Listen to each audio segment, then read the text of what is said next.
Da da da da da da da da da da da da. How's it going, guys? Platinum Games here. This is the second half of my Week 13 NFL preview of the Arizona Cardinals versus the New York Jets. Curtis Martin apparently only has like 8 rushing yards so far.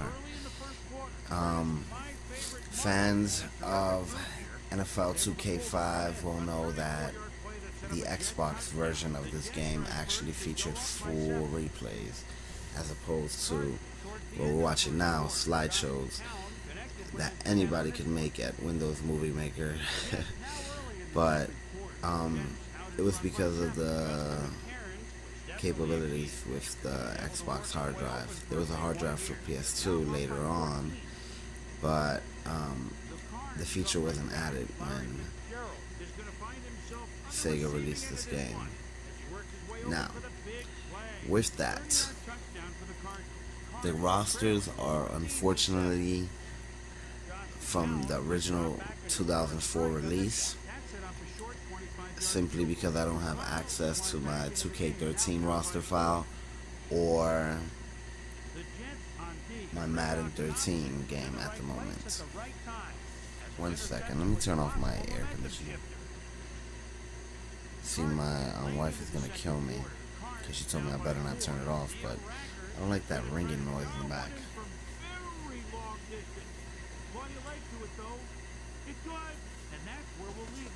Okay, that is a negative. She just signaled me, and basically that is impossible. Anyways, yeah, you can tell who wears the big shorts in this house. These cutscenes were hilarious in 2K because although they were great and the presentation has been praised and I praise it, the presentation is amazing. Since they had these cutscenes, sometimes they'll be in some funny situations. Like you'll see a player like, I don't know, let's say Tom Brady or Curtis Martin, who doesn't really show off or kind of bloat their successes. Well, you'll see Tom Brady get a touchdown. I said Grady? Wow. Tom Brady get a touchdown, and he'll be like, woo, woo, that's how we do it. That's how we do it. That's what we do. That's what I'm talking about. That's what I'm talking about. Like, please show me any NFL clip of Tom Brady talking like that.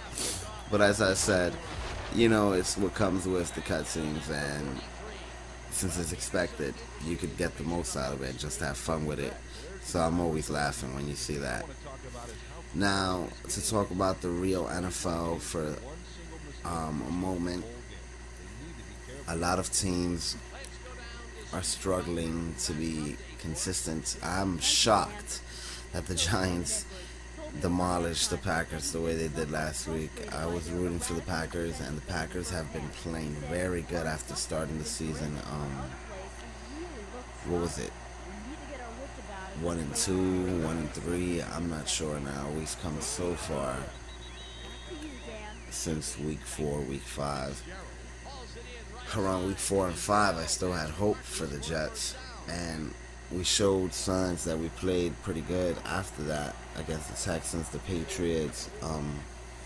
We just couldn't get it together. We had some injuries early on with Darrelle Revis and Santonio Holmes, and some of the most bizarre injuries.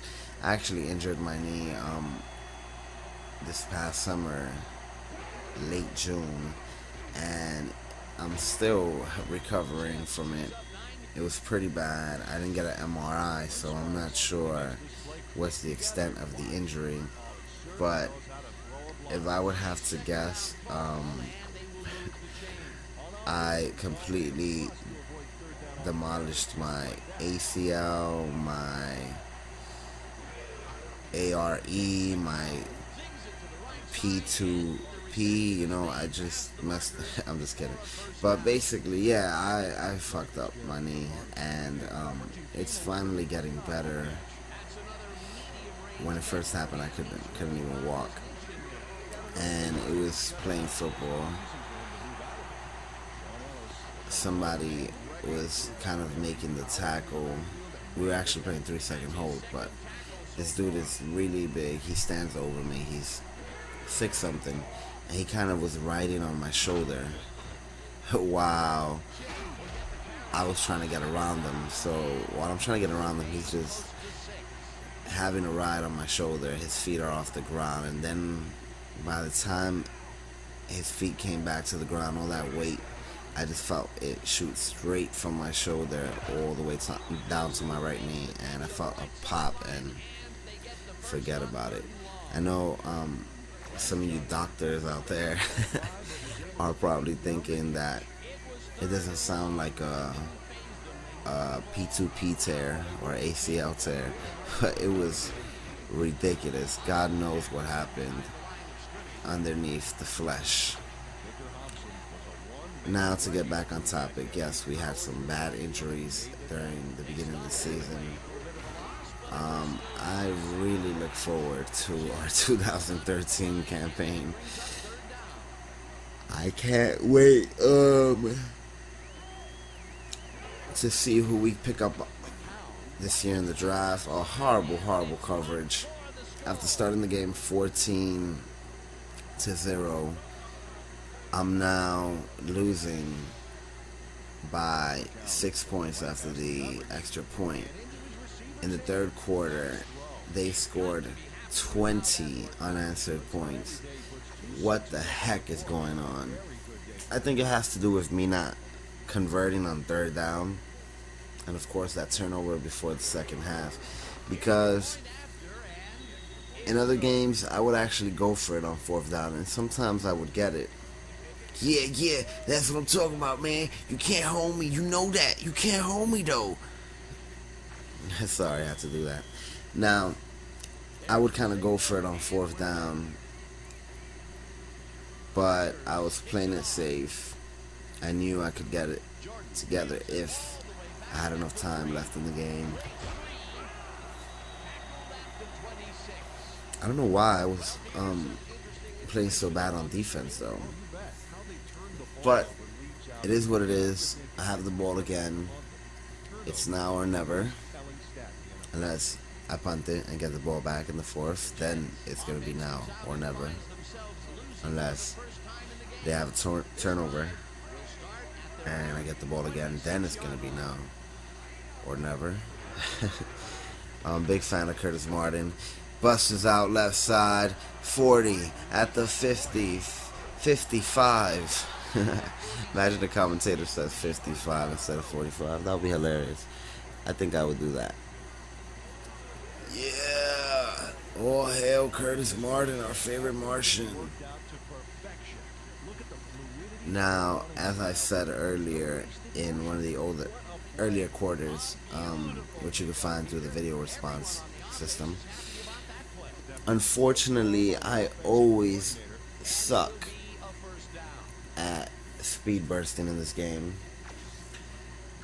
In Madden, you have to, actually in later Maddens, the default setting is that it auto sprints and auto straps, but I always turn that off. I want to have control when I run faster. I want to have control when I strap. I don't want the computer to do it for me. I think that's stupid in my opinion.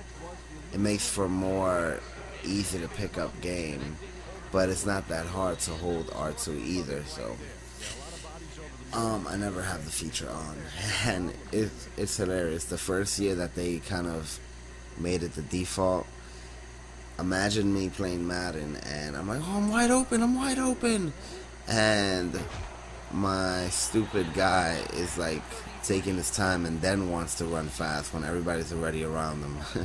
Kind of hate that.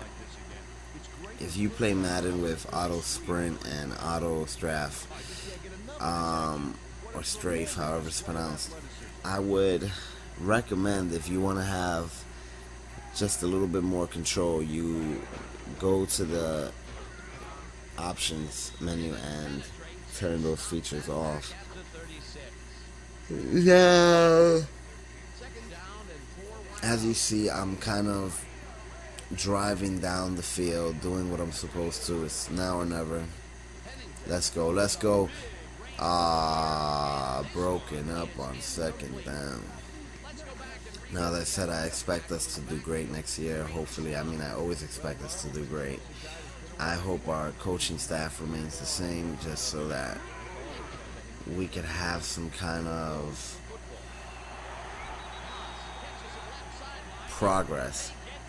I feel like, of course, when coaching staffs are changed too often, you never get the chance to improve and learn from your mistakes. I'm a big fan of long-time coaching gigs like Bill Cowher with the Steelers. I believe he coached them from God knows, I'm not even going to try to guess, but I believe it was something like 94 to 2006, or 95. All I know is that during his early years, he actually led the Steelers to a Super Bowl appearance, but they came up short and lost. But it wasn't all for nothing, because 10 years later, he returned and was able to win.